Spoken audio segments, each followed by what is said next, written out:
नाशिकच्या जयभवानी रोड परिसरात राहणाऱ्या एका हिंदू तरुणाने मुस्लिम समाजाचे सर्वोच्च धर्मगुरू मोहम्मद पैगंबर यांची मुलगी फातेमा जोहरा यांच्याविषयी आक्षेपार्ह कमेंट इंस्टाग्रामवर टाकल्याने नाशिक शहरात तणाव निर्माण झाला होता। गुरुवारी रात्री उशिरापर्यंत मुस्लिम समाज अनेक ठिकाणी रस्त्यावर उतरून रस्ता रोको, वाहनांची तोडफोड करीत पोस्ट व्हायरल करणाऱ्या आरोपीस ताब्यात घेण्याची मागणी करीत होता। मुस्लिम धर्माचे पैगंबर यांच्या मुलीबाबत एका तरुणाने इंस्टाग्रामवर आक्षेपार्ह कमेंट केल्याने मुस्लिम समाज आक्रमक झाला। गुरुवारी रात्री 9 वाजेच्या सुमारास इंस्टाग्राम पोस्टवर ही आक्षेपार्ह पोस्ट दिसून आली होती।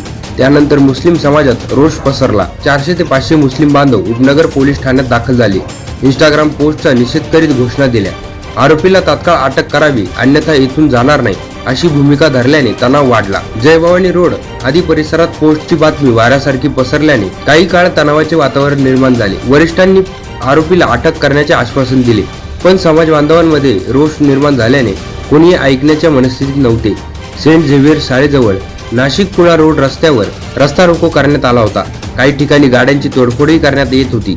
रात्री उशिरा वरिष्ठ अधिकारी पोलीस ठाण्यात दाखल झाले आणि सर्व समाज बांधवांना समजवण्याचा प्रयत्न करून लवकरात लवकर आरोपीस अटक करू असे आश्वासन देत होते।